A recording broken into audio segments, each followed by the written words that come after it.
U.S. police are out of control with rights violations, unjustified unlawful arrests, and even killings. The U.S. has more people in jail or prison than any other comparable country, and the U.S. police kill more people than in any other comparable country. And rights violations are completely off the charts. There aren't even any statistics about them. U.S. cops are, in short, are criminals. And everybody kind of knows it.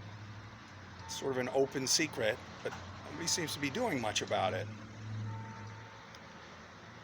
Part of the reason for that might be that holding the police accountable for their crimes is virtually impossible because the system is so rigged in their favor. They have qualified immunity doctrine that protects them from lawsuits even.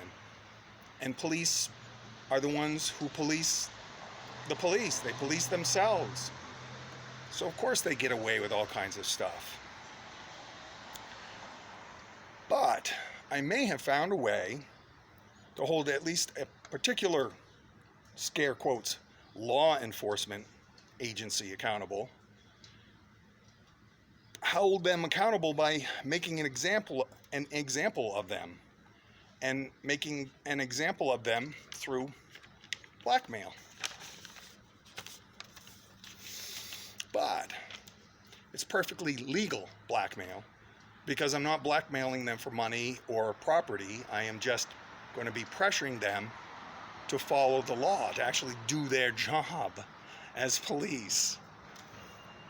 And it doesn't constitute extortion, what I'm doing here, because I'm not threatening violence or property destruction or anything like that.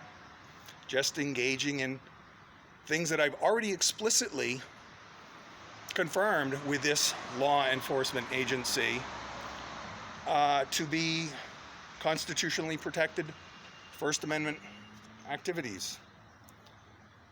Plus, I have an incentive to engage in such acts myself, which is I'm fighting for a cause that I strongly believe in, and may well end up with some good YouTube content out of it. But to be clear,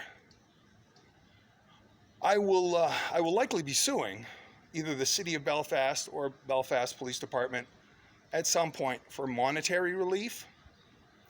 But this blackmailing thing isn't for monetary, it isn't for money or property. I'm not trying to, in other words, pressure them into a settlement, for example. And not that they will, but offering a monetary settlement won't stop what I'm about to do.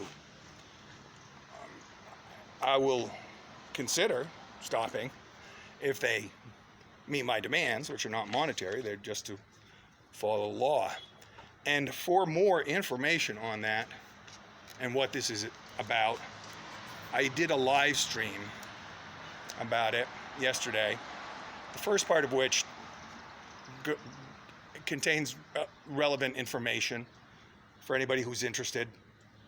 The second part was meant to cover all the legal stuff, and it basically just, YouTube just kept cutting out on me, so I wasn't, so it did not do the job of covering me, because it just kept cutting out and I didn't get, nothing was recorded virtually.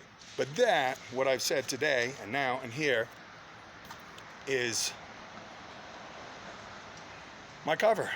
I'm blackmailing the City of Belfast, Belfast PD, but not for money or property, blackmailing them in the perfectly legal way that you might, I don't know, blackmail your friend into, who knows, playing your favorite radio station. You'll stop chewing gum because chewing gum bothers them while you're driving in the car, and you say, I'll stop chewing gum if you listen to my radio station that I like. That's blackmail, and that's what I'm doing here. It's not illegal blackmail, but it's still technically, or colloquially, blackmail. It's technically, legally, not. So, that's what I have to say today. If you're interested, stay tuned. and you'll see exactly what I'm talking about. And regardless, thanks for listening. Peace.